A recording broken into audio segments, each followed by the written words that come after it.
Just a few days ago, we got to Tokyo for our 12-night Japan cruise. And now we are finding ourselves in the middle of a typhoon.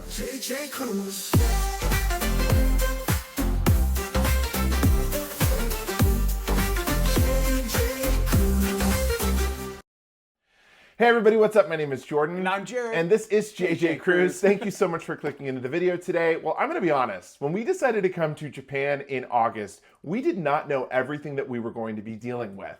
A few days before we got here, there was a major earthquake on the southern side of Japan, causing there to be a mega earthquake warning for Tokyo. Now, if you don't know what a mega earthquake warning is, we didn't either.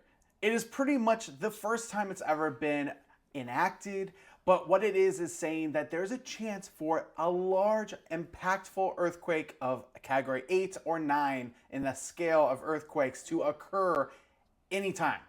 Now, when we heard that, we were like, well, earthquakes aren't necessarily something we deal with often, but we didn't realize that what we really need to be worried about is a tsunami. A tsunami with an earthquake coming is what really impacts most people and takes away the most amount of lives. Of course, structures can fall. There's a lot of other ways that you can get impacted by that of an earthquake, but a tsunami is where it really could damage your travel, but also really endanger your life. When they announced this mega earthquake warning a few days before we were flying here, we kind of kicked it into action and started doing a lot of research. YouTube became our best friend. We were watching safety videos about earthquakes, about tsunamis, but never did we think we would end up flying here and then immediately learn that Tokyo was bracing for impact for a Category 3 typhoon. A typhoon, if you don't know, is like that of a hurricane, but for Japan, and it can come with high winds, lots of rain, torrential flooding, just the worst of the worst when you're trying to have a nice vacation. Typhoon number 7, which is what they're calling it, is about to hit Tokyo. Now, thankfully, where we are situated at the Hilton Tokyo, we are a little bit off of the water.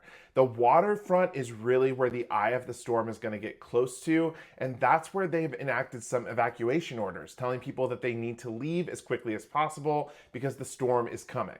That doesn't mean that we won't be impacted. We already are seeing stuff on the other side of this camera. We are on the 38th story of the Hilton Tokyo, so we can literally see the difference from what it was yesterday, 24 hours ago, to right now. And let me tell you, it does not look great. We woke up this morning and we knew that this typhoon was barreling towards land. And so we decided to turn on the news to kind of figure out what the day was going to look like. We're here obviously trying to visit Tokyo and do as many touristy things as possible and learn about this city. So we were trying to figure out if we could still kind of get out of the hotel yet this morning. And upon turning the news on, we found out at 3 p.m. today, Disney and Disney Sea were going to be closing. Now, if you know, you know. When Disney closes, it means serious business. On top of all of that, we looked at our roll call pages for Celebrity Millennium, the cruise we were getting on Monday. And unfortunately, so many people's flights and travel have been canceled or impacted because of this storm.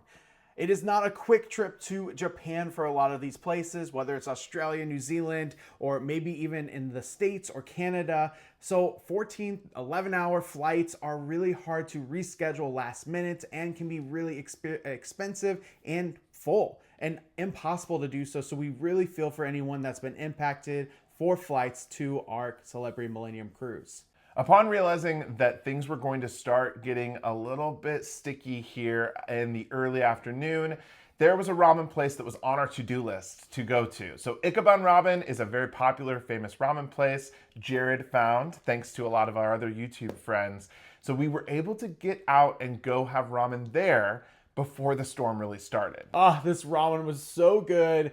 One of those that I highly recommend. There are locations all over, and when we went initially, it was about an hour and a half wait, but I looked on the map, I saw there was another location just 5 minutes away in an alleyway, so we went, got out of line, and got over there, and it was only like a 30-minute wait. Definitely worth the 5-minute walk, and when I say this ramen was delicious, it was delicious. My stomach was full, but I knew we had a storm to brace for, so we decided to go to the #1 place in Tokyo to brace for a storm. Which is 7-Eleven. Now, out of the 530,000 convenience stores in Tokyo, 7-Eleven has pretty much everything that you need. We wanted to get enough food and snacks for the hotel room just in case we were stuck here tonight or for part of tomorrow on Saturday. So we went and we got a haul of different snacks, chips, some of the egg sandwiches, which are apparently the best egg sandwiches in the world.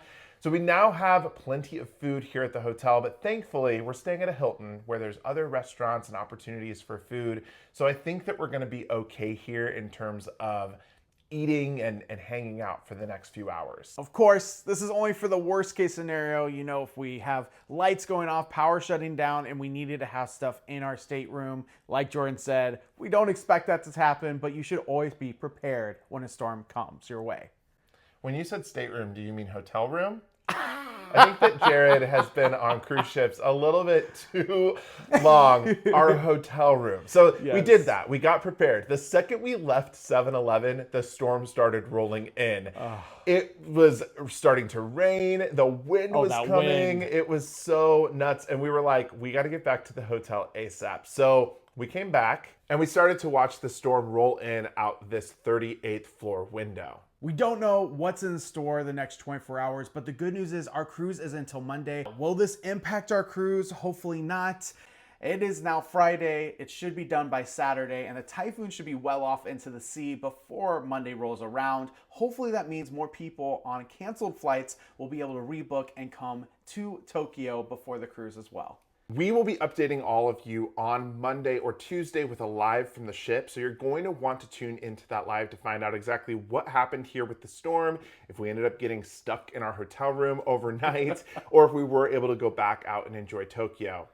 It's still a little rainy here, and they expect it to get a little bit worse over the next several hours. So we will most likely be here in the hotel room hanging out, watching the news, eating that delicious food from 7-Eleven that we picked up earlier. We are stoked for our cruise though, so please make sure you're subscribed to the channel, not just for the update on Typhoon, but for our entire cruise. 12 nights around Japan and to South Korea. We're gonna give you a full ship tour of Celebrity Millennium, as well as so much more info about traveling to Tokyo for a cruise and how you can prepare for a Japan cruise. Thank you again so much for watching. And again, my name is Jordan. And I'm Jared. Until next time, See ya. Change